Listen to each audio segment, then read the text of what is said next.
I welcome you all in the ninth lecture on psychrometric processes and load calculations. In the eighth lecture, we talked about the sensible heat factor and the total heat process line, and we also looked at the various ways of generating the sensible heat factor line or drawing the sensible heat factor line on the psychrometric chart. In this lecture, we shall discuss in detail about the simple air conditioning system and how the mass flow rate and thermodynamic state of the air which should be supplied to the air conditioned room is to be calculated. Please subscribe to my channel if you have not done it so far, and please press the bell icon for getting the further notifications.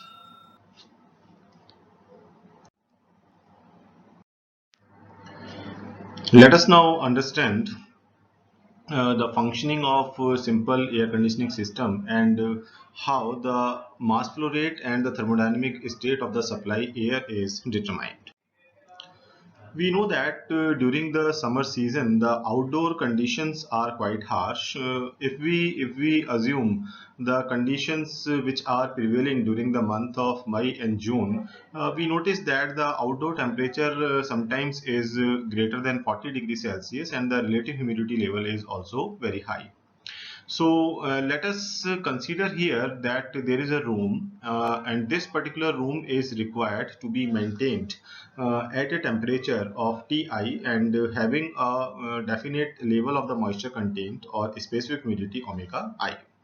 So obviously this room has got various sensible heat loads or the various sources of sensible heat load, and these sources could be the internal sources as well as the external sources.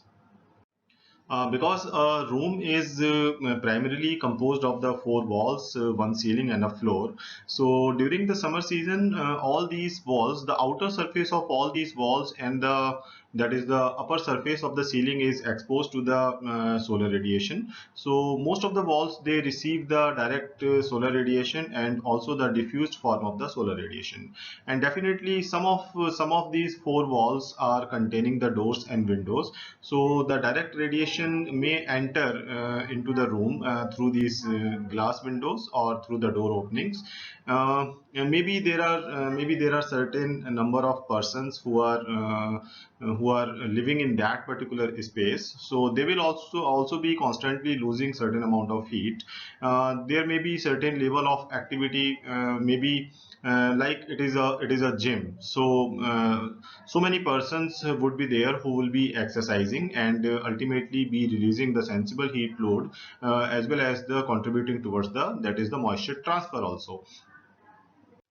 So what happens because of this sensible heat gain, the dry bulb temperature of the air which is present inside the room, it increases. There are certain sources of the moisture transfer also. So G stands for that the moisture which is getting transferred into the room, and this could be again having the certain internal sources of moisture gain as well as the external sources of moisture gain. So this sensible heat gain by the room basically causes the increase in temperature of the air which is present in the room, and the moisture gain basically increases the specific humidity level inside the room. So in order to maintain the room air at a comfortable limit, what we need is the rate at which the room is basically receiving this sensible heat as well as the moisture transfer in the form of latent heat. It has to be pumped out. So how do we do that? So we are having one air conditioning apparatus right here. So what does this air conditioning apparatus do? It basically draws in the air from the room itself. So this is nothing but the return or recirculated air. Obviously, when this air conditioning apparatus draws in the air from the room, its thermodynamic state would be quite identical to the air which is present inside the room. So this air from the room is basically drawn in by this cooling and dehumidifying apparatus. So as this air flows over the cooling and dehumidifying coil, ultimately what happens? Its dry bulb temperature reduces. It also loses certain amount of moisture, because Obviously, the surface of the cooling coil of this cooling and humidifying apparatus is maintained at a temperature which is lesser than the dew point temperature of the returned or recirculated air. So, obviously, when this air flows over the cooling coil, it loses its sensible heat, and it also loses its latent heat. So, it basically undergoes a process of cooling and dehumidification. So at the exit of this cooling and humidifying apparatus, what we have is we are having air which is now being supplied into this room, and its thermodynamic state is termed as Ts. Ts is nothing but the dry bulb temperature of the supply air, and omega S is the specific humidity of the supply air. Now this finally conditioned air is supplied back into the room by means of a supply air fan. Obviously, in order to produce the cooling effect or to take away the extra amount of moisture which is now present in the room, what we need is we need to supply the air into the room at a temperature and having a moisture level which is much lesser than what is present inside the room. So obviously, if the room is required to be maintained at say 25 degrees Celsius of dry bulb temperature, what we need is we need to supply the air at a temperature which has to be lesser than the 25 degrees Celsius dBT. Likewise, if the relative humidity required to be maintained inside the room is say 50%, so obviously what we need is we need to supply the air having a relative humidity which is lesser than 50%. So then only this supply air will be capable of picking up or taking away the heat from the room, and also be able to absorb the moisture from the room, so that the room would be maintained at Ti and omega I. So now we have understood that during the summer season, the psychrometric requirement is basically of the cooling and dehumidification type.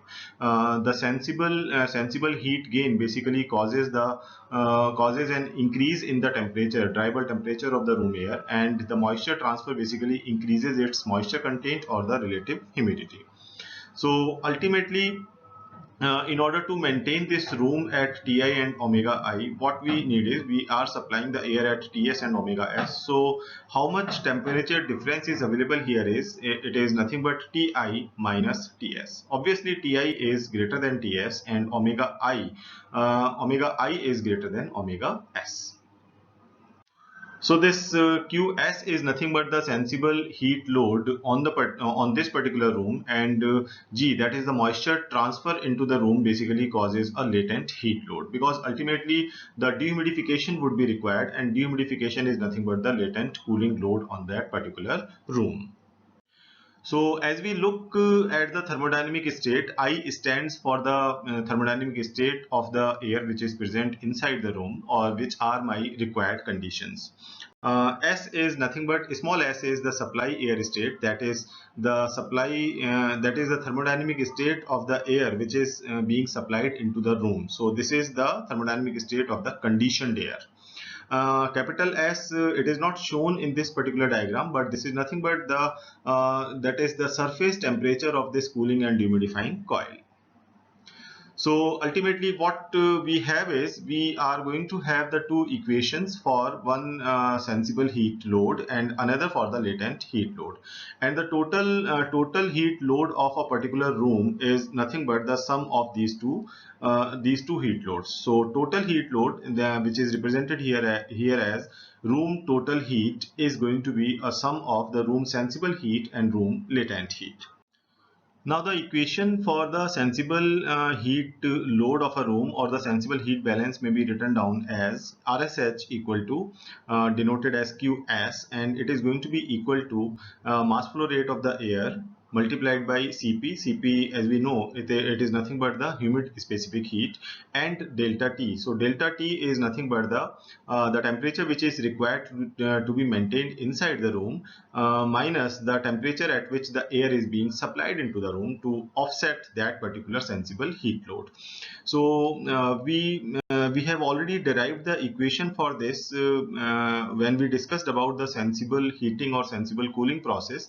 So this sensible heat heat load is given by the expression 0.0204 CMMS multiplied by Ti minus Ts. So CMMS is nothing but the volumetric flow rate of the air which is being supplied into the room. So this is nothing but the volumetric flow rate of the supply air, and Ti minus Ts is nothing but the delta T, that is the temperature of air which is present inside the room and the temperature of air which is being supplied into the room. Second equation we may have for the room latent heat load denoted by QL. So this basically requires what? This requires the dehumidification of the moisture which is present inside the room. So it is given by the expression MA into HC minus HB. So this is nothing but MA HFG naught into omega I minus omega S. So what we can do here is we are aware of the final expression for this QL while we discussed about the latent heat process or the pure dehumidification process. So the value of this latent cooling load is given by 50 CMMS into omega I minus omega S. So this is my equation number 1 for sensible heat load, or better to call it as the room sensible heat load, and second equation is we are having for the room latent heat load.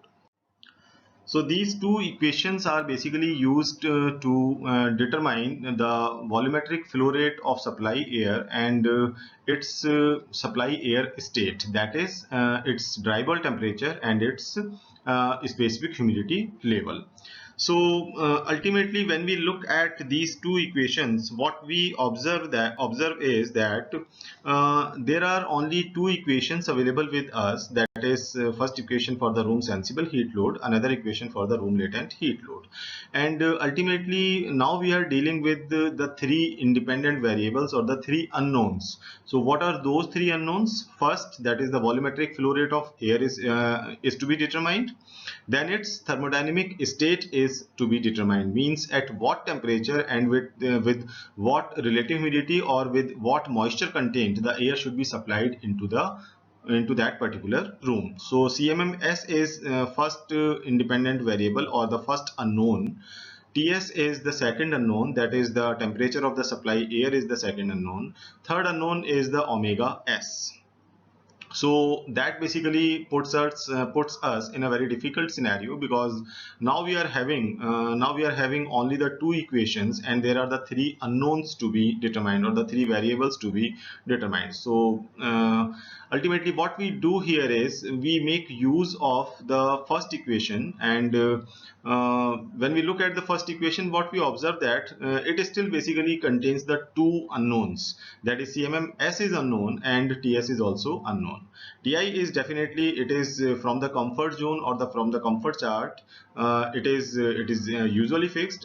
Say we are trying to maintain the room at 25 degrees Celsius. So Ti is known to us. So in order to maintain the room at 25 degrees Celsius dry bulb temperature during the peak summer season, the air should be supplied into that particular room at what temperature? So that is the unknown one. And what should be its volumetric flow rate, means at what rate the air should be supplied into that particular room. So usually what is done here is, with the help of equation number 1, the CMMS and TS are calculated. So you might be thinking that how it is possible that using one equation we can determine the two unknowns. So usually we make use of our past experience or the good practice. So one of the two variables is to be known in advance. So it is either the CMMS, that is the volumetric flow rate of the supply air, or its dry bulb temperature. So usually we keep one of these two parameters as a fixed parameter. So when we fix the CMMS, automatically the equation number 1 is now left with only one unknown, that is TS. Or we can choose to fix this TS, or then we can determine the CMMS.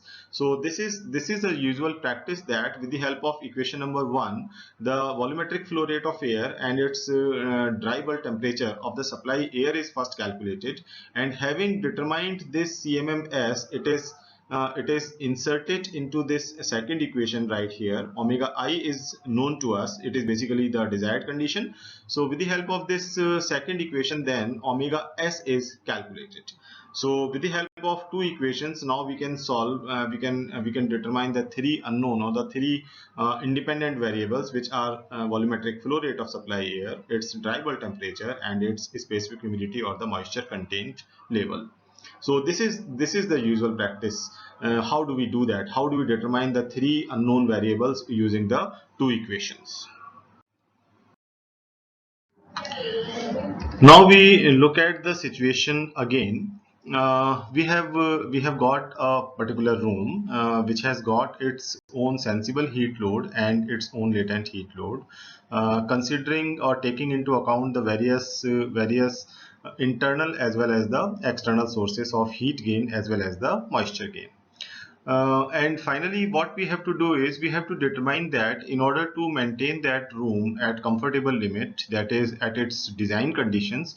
Design conditions are what? That is, it has to be maintained at this particular Ti, that is the dry bulk temperature of the room air, and omega I, that is the specific humidity or the moisture content of that room air. So these are my design conditions. So these are the conditions at which the room is required to be maintained. Now, in order to do that, what we are doing is we are supplying the air that is in conditioned form at temperature Ts, which is definitely lesser than Ti, and having a moisture content omega S, which is of course lesser than omega I. So then only we will be able to offset both the sensible heat load and the latent heat load. So it is for sure that a proper proportion of the sensible heat load and the latent heat load are to be taken away.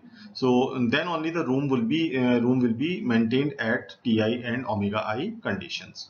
So in order to do that, what we do next is we try to determine that at what rate the air should be supplied into the room, and what should be its thermodynamic state or the psychrometric state. Means CMMS is one unknown here, Ts is second unknown here, and omega S is third unknown here.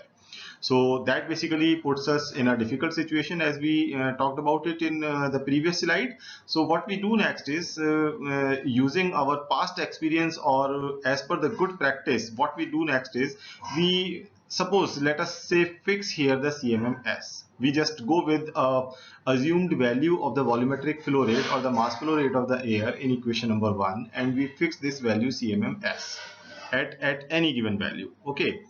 Then what we do, QS is known to us, because how much is the sensible heat load of a particular room, using that heat load calculations and making use of the principles of the heat transfer equations, we can always determine this QS. So usually this QS is known to us.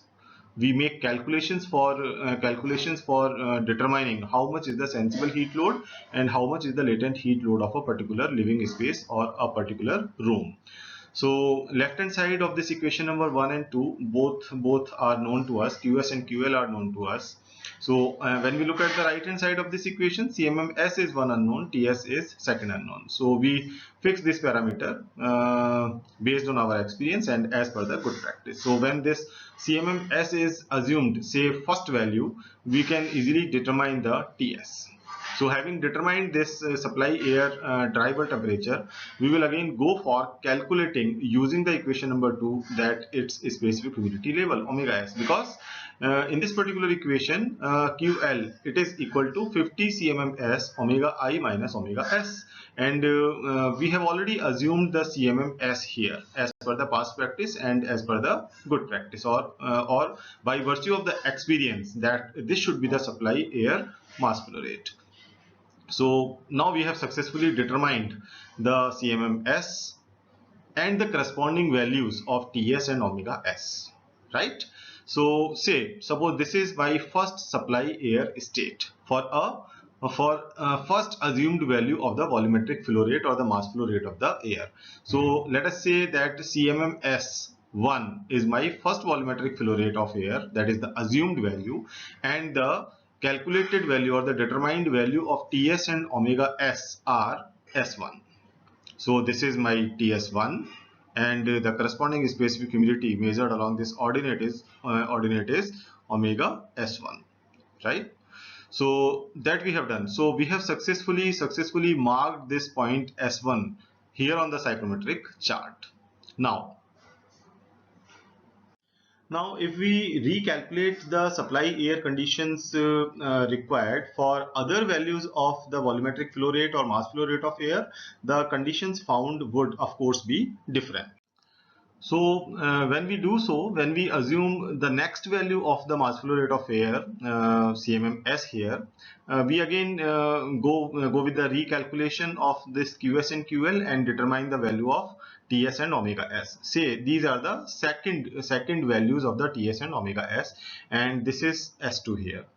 So this is for the second value of the CMM. That is, initially we assumed some value of the mass flow rate of air. Then we calculated the values of TS and omega S here. So these were my first supply air state S1. Then I go for assuming the next value of the CMMS here, that is the mass flow rate of the air, volumetric flow rate of the air, and again make the calculations for TS and omega S. So this is going to be my another supply air state. So let it be S2, and the process is repeated again and again. We always keep on changing or assuming the volumetric flow rate or the mass flow rate of air in this particular equation number 1, and accordingly we come across different combinations of TS and omega S.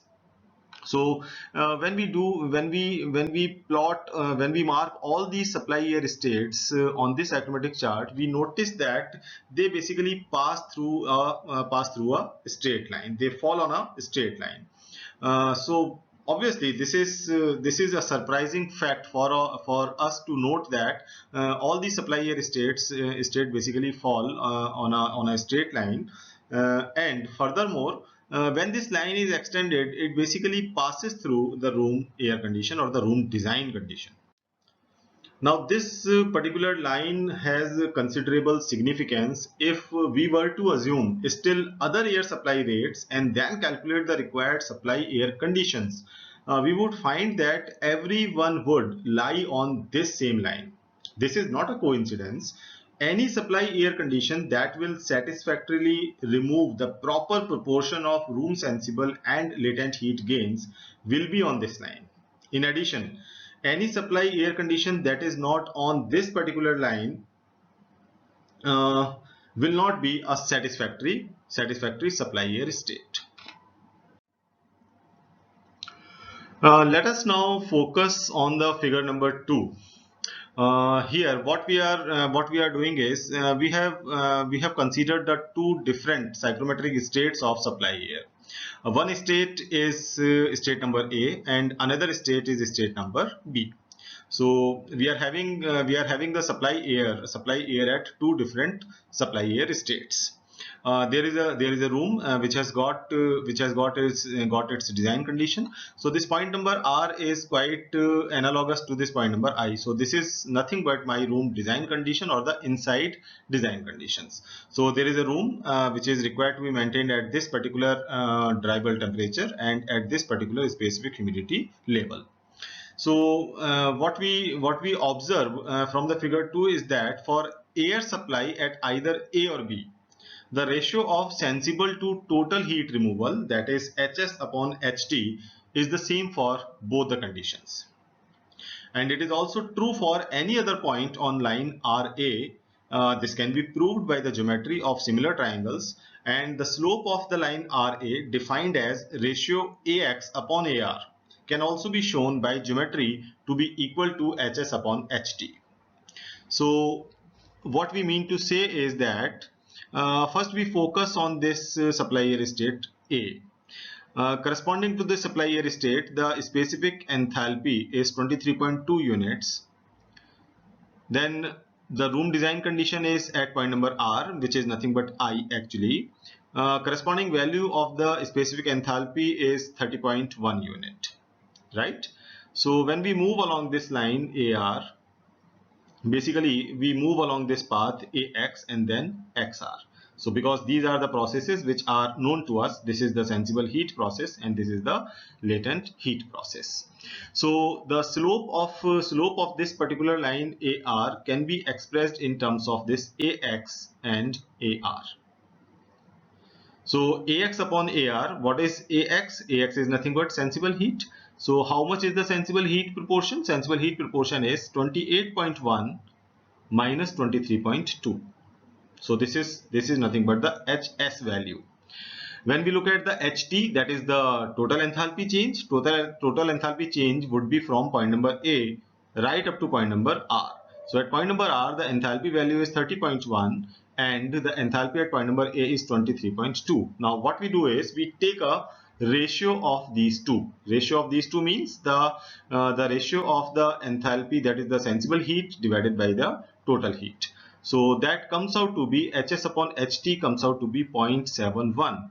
So mind it, we have calculated this the ratio of two enthalpy values, that is the sensible heat divided by the total heat, as 0.71 when the supply air state is at point number A.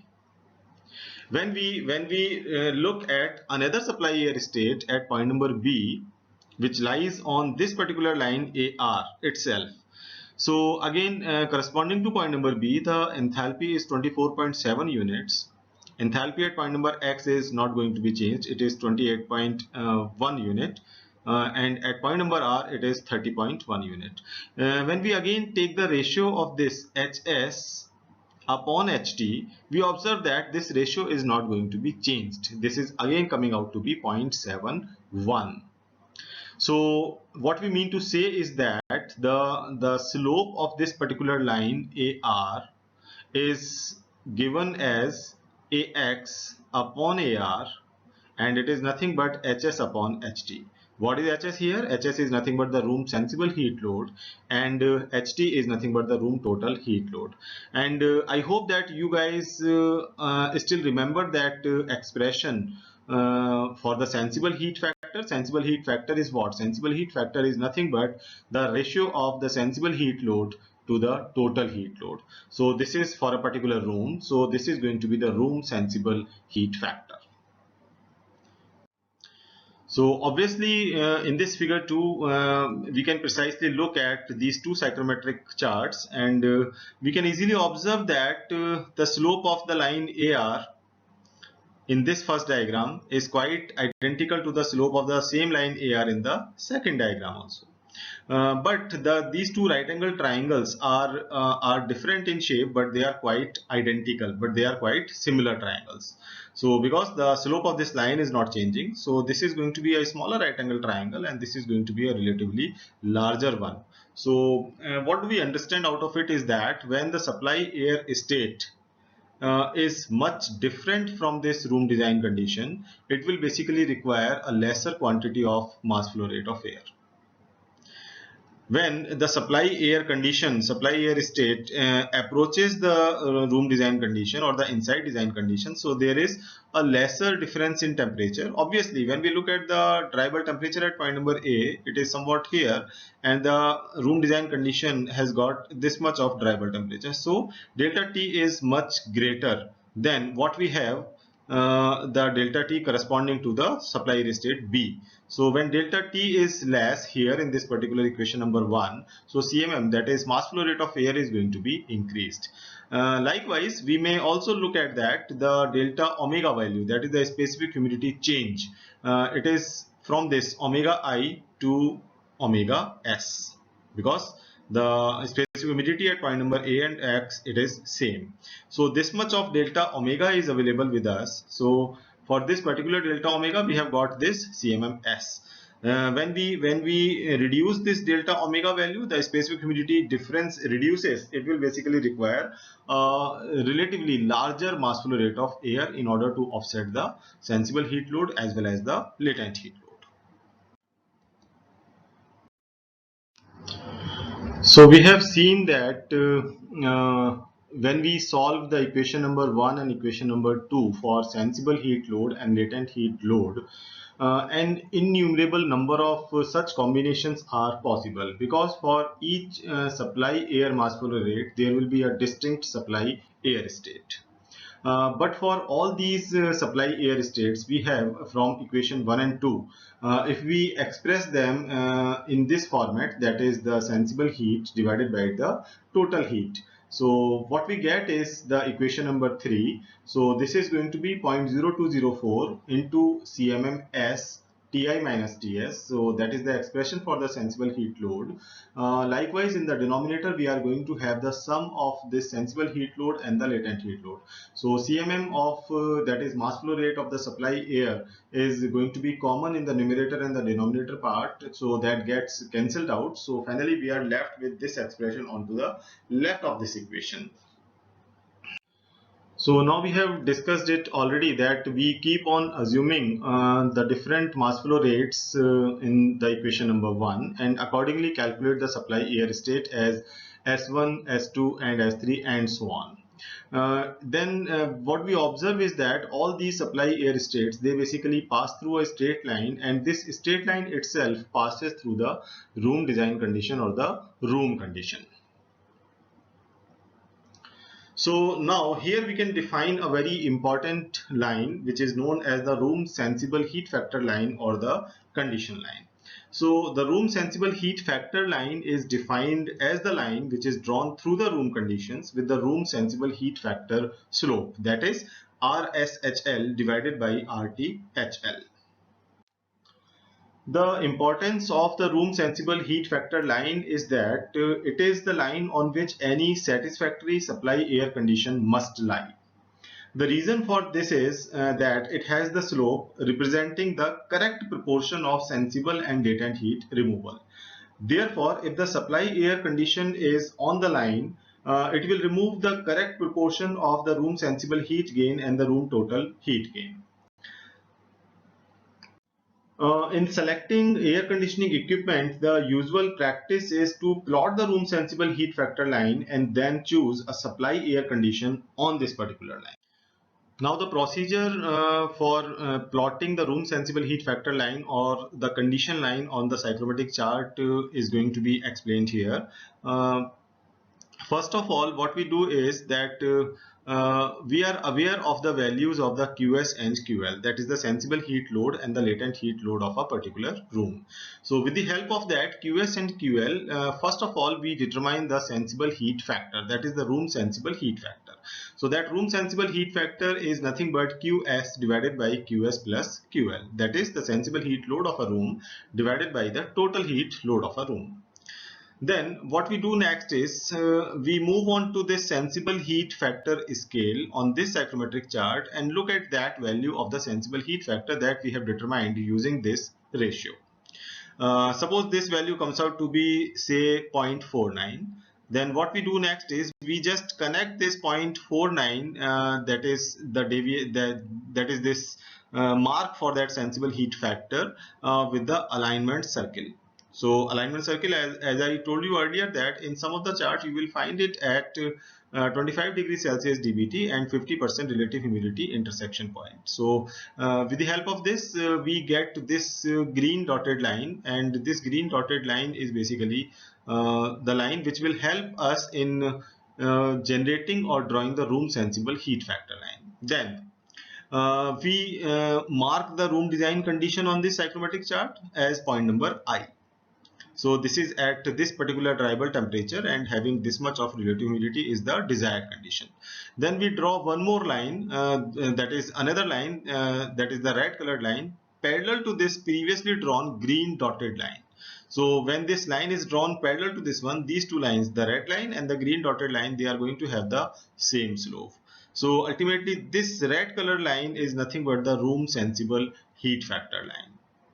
So we clearly notice that if we keep on marking the different supply air states on the psychrometric chart, they basically pass through a straight line. They basically fall, all the supply air states, they fall on a straight line, and when this straight line is extended, it basically passes through the room design condition. So this is going to be my room sensible heat factor line. So with the help of this sensible heat factor scale given on the psychrometric chart, it is now very easy for us to plot this room sensible heat factor line or to generate this room sensible heat factor line on the psychrometric chart.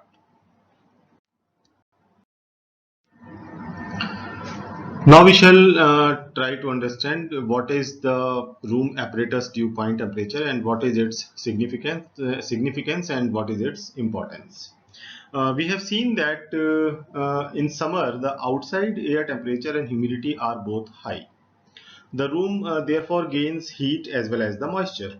It is thus required to cool and humidify the recirculated room air in the air conditioning apparatus, either by the use of a cooling coil or by an air washer in which chilled water is sprayed.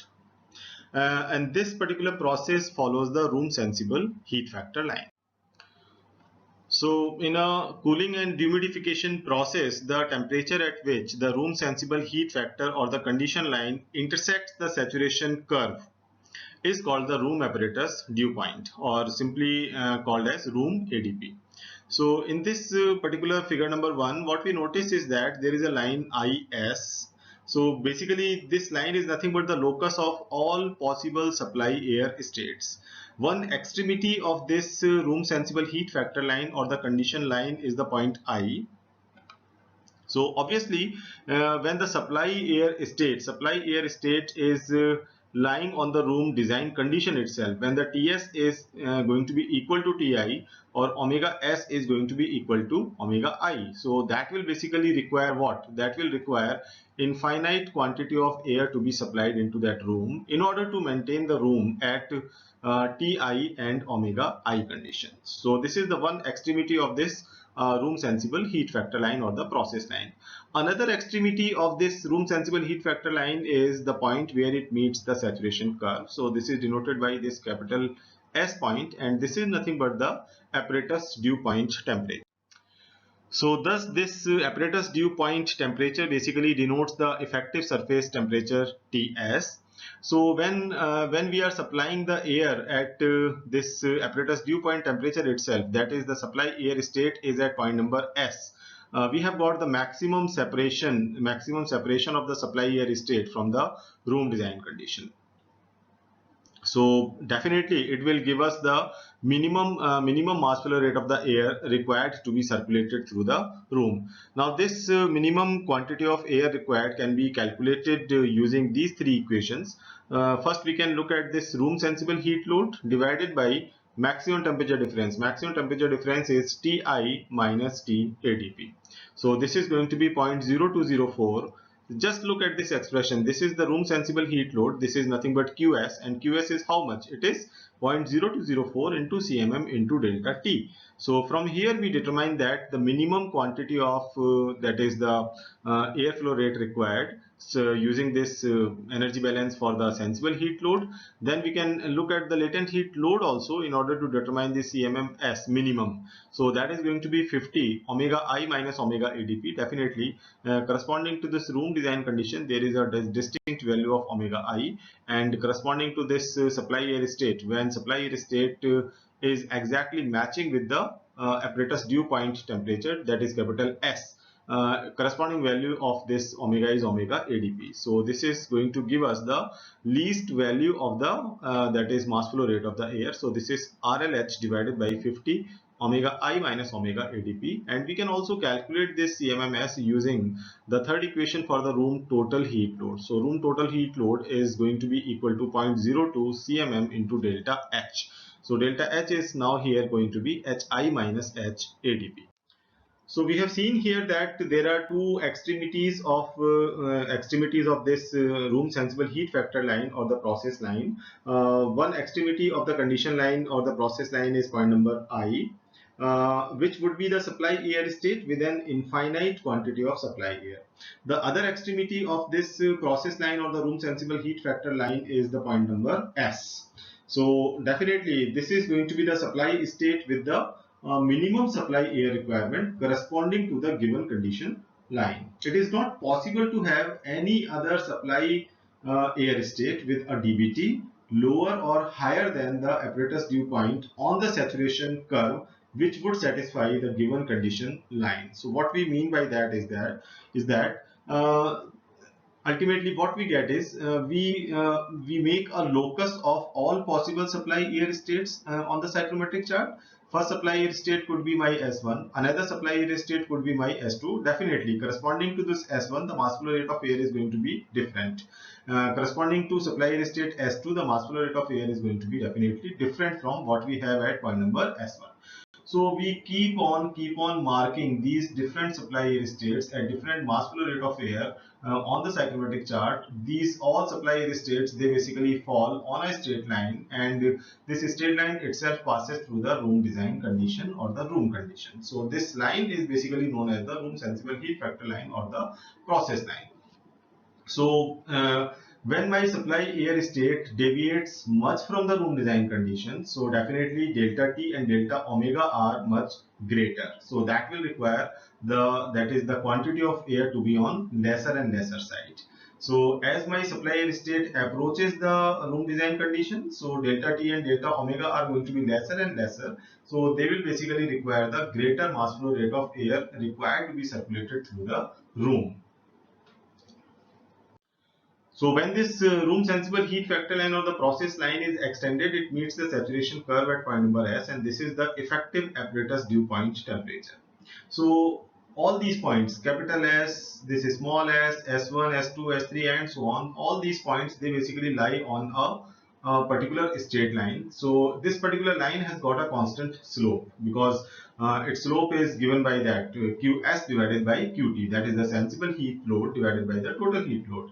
So it is not possible for us to have any other any other supply air state different from this TADP on the saturation curve. Means this point number S is basically fixed as long as the slope of this line is fixed, because there could only be a one line passing through this room design condition having a fixed value of slope.